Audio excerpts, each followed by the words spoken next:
I can do it. I can do it. I can do it. I can do it. I can do it. I can do it. Joy is the key. I can do it. I can do it. I can do it. Dream big. I can do it. Dream big. I can do it. I can do it.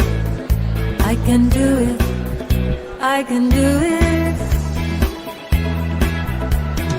Joy, joy, joy. It's all there for me. Joy, joy, joy. Joy is the key. Joy is the key. Joy is the key. Joy is the key. I can do it. Hello, everybody. I can do it. Welcome to this wonderful event. My name's Reed Tracy, and I'm the president of Hay House. Thank you. I just want to make sure first that all of your cell phones are off. I don't want Esther to think Abraham's calling from out here in the audience. And please no flash photography while you're going.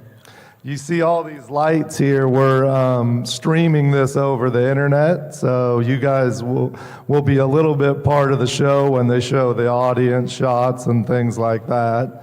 And there's thousands of people all over the world that are going to be watching it along with you. I've been at Hay House for 25 years, and this is one of the most exciting programs I've been waiting to see myself. So.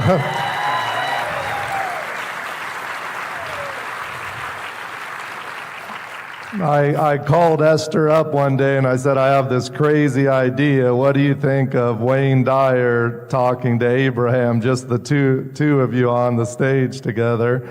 And she said, I think it's a great idea. And I said, oh, good, now I'll ask Wayne. But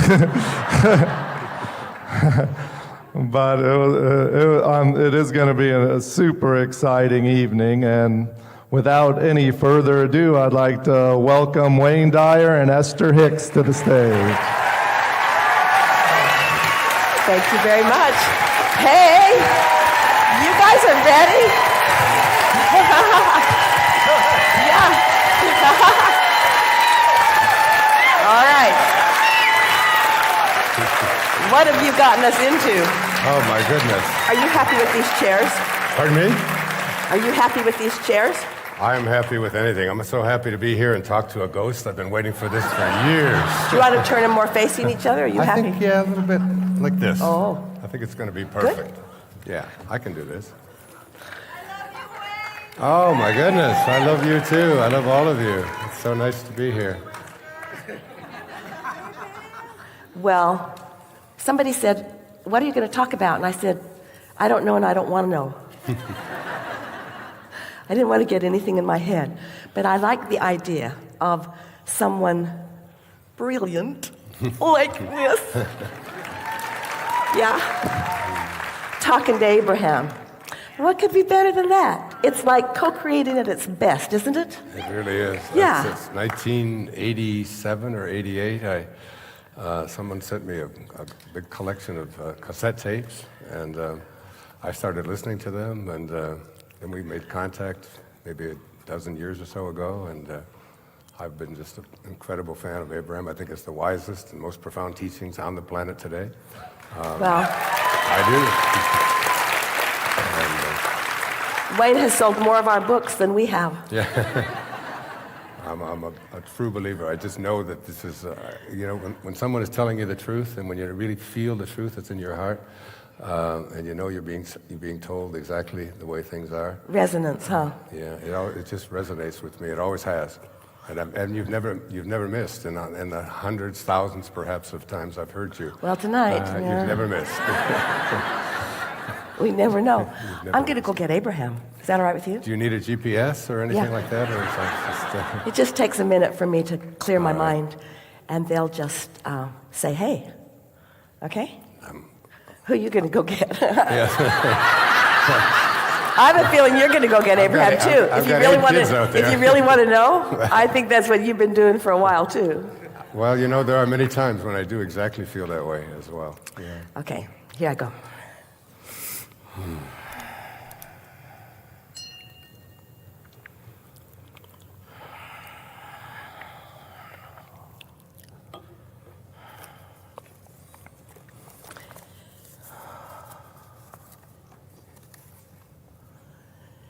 It is nice to have an opportunity to visit. Co-creating at its best, yes? Yes. So now what? I'd first just like you to just tell me and everyone watching and everyone here in this room who you are. Who is Abraham? For those who don't know, including me. Would you tell us? The most important thing to explain is we are a collective consciousness, a vibration, not different from that which all of you have access to. But because of Esther's focus over the years, she's managed to accomplish a frequency, so to speak, that allows her to hone in on us. She can hear us in a more pointed way. Everyone who is physically focused, and that includes all of you, are extensions of source energy. And we are just that source energy that you are all extensions of. But as you move around through your day-to-day experiences, not meaning to, you often find vibrational frequencies because of what you are observing that prevents you from receiving the fullness of who you are. And we are the fullness of that, you see. So some have tried to get us to define ourselves in physical terms, but we cannot. And we are not whispering words to Esther that she is repeating. We are offering blocks of thought, and she is finding physical words that match those blocks of thought. Everyone does this. You're all inspired. It's just that you can be inspired from different points of attraction. You could be in a very bad mood and receive inspiration, but you're not receiving inspiration from source energy. You're receiving inspiration from blocks of thought that have been sort of left on the physical trail. And so it's a matter of tuning to high frequency and doing it consistently enough that there is consistency to what you're receiving. That's the easiest way of explaining it. And the most important thing that we want to say to you and to everyone is you're all doing it. You just don't usually do it consistently. And Esther doesn't either. A forum like this, it's easy for her to do it because you all come expecting. And so it is on the desire, momentum of desire that you have going that we ride in on, so to speak. So you are really a collection of just vibration, of just higher and higher frequency, equivalent to God, would you say? Is it Humans have a hard time defining us, and they have a hard time defining God. And they have a hard time defining those physical friends who have been in physical bodies who have now reemerged into non-physical. You have a sort of, as humans, we love you so much, you have a sort of screwy perspective of this continuum of life. You think you come into these bodies and you live for a little while and you get it right or you don't, and then you leave and then you come again, when really what is happening is you are eternal. You never really leave. And even when you are no longer focused in your physical bodies, you are still focused, and you are still focused upon what's going on here. There is a collective consciousness that is so interested, so eager about everything that you all are about. And that source energy is what man wants to call God, and it's what you all have access to.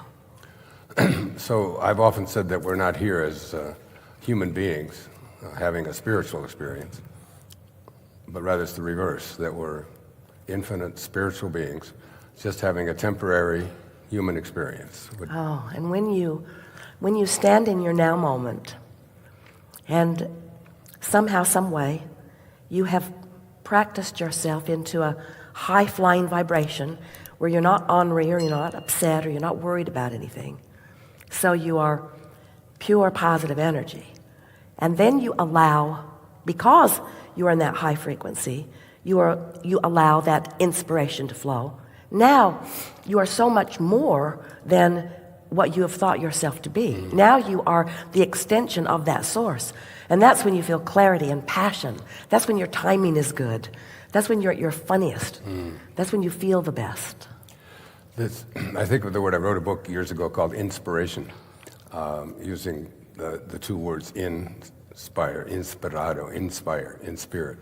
There was a great teacher on this planet a couple of thousand years ago named Patanjali, and he said, when you are inspired by some great purpose, some extraordinary project, that all of your thoughts break their bonds, your mind transcends limitations, your consciousness expands in every direction, and you find yourself in a new and a great and a wonderful world. Perfect. And then he said, and this is what I want to ask you about, he said, dormant forces, when you're inspired, dormant forces, faculties, and talents come alive, and you discover yourself to be a greater person by far than you've ever dreamt yourself to be. It's almost as if you discover yourself to be God or Source or the Tao or Divine Mind or whatever name we place on this source energy that you speak of and speak to us from. The way we've been defining that most recently is that when you wake up in the morning, you have the potential of being in that highest frequency, because while you slumber, your point of attraction, the momentum of your point of attraction stops. So when you first wake up, before you begin thinking thoughts of what went wrong yesterday or what you have to do today, you're in your greatest potential of that pure positive energy. Right.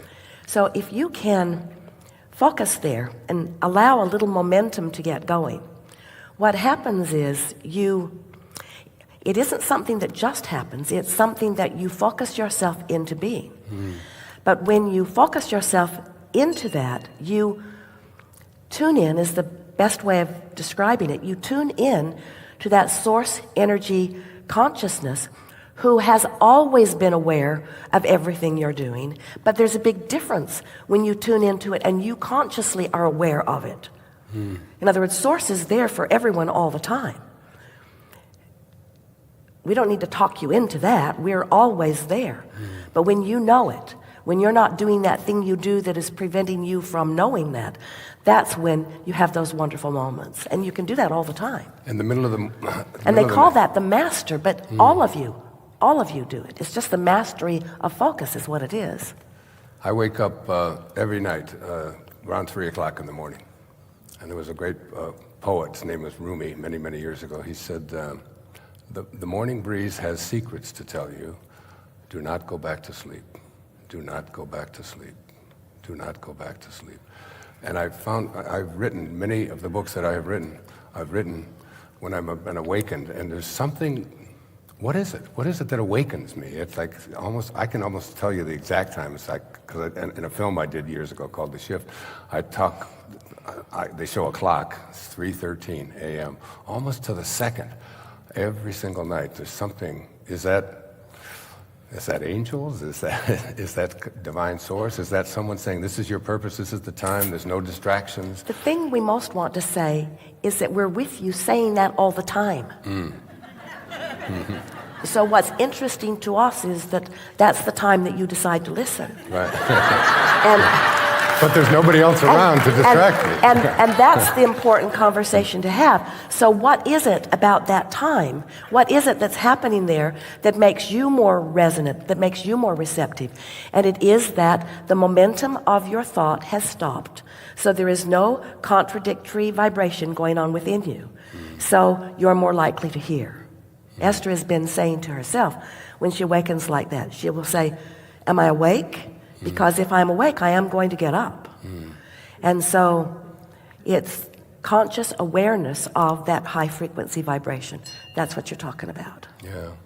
But I find for me, the most creative moments are that middle of the night time when... Well, think about what that is. When you think a thought for as little as 17 seconds, law of attraction will bring another thought like it to it. So momentum begins. So what do you mean? Law of attraction will bring... What is law of attraction? Let's say that you wake up in the morning, and rather than finding that clear space that is potentially there for you to find, instead, as soon as you wake up, you remember the trouble that you had yesterday. And you think about being at work, and you think about the dilemma, and you think about the discomfort, and you think about the discord. And as you focus for as little as 17 seconds, more thoughts like that will join it. Okay. So another 17 seconds, more momentum still. Another 17 seconds, more momentum still, until you cross something as short as the 68-second mark. You have lost your window of alignment with Source. Doesn't mean, Esther said to us the other day, because we said, well, you can always begin again tomorrow. You can always begin again tomorrow. And Esther said, I refuse to accept that I have to wait all the way until tomorrow to get back on my high-flying disc. I can do it. I know I can do it by focusing. It's just so much easier. So we like to talk about law of attraction because it is the vibrational engine that manages everything. And we can't talk about law of attraction without talking about momentum, because there is a momentum in thought.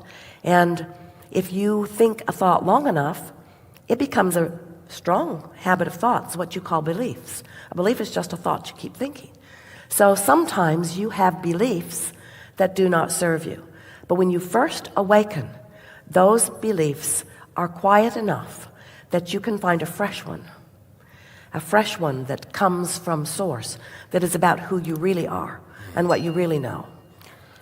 Is the reverse of that if you awaken and you have a very positive thought?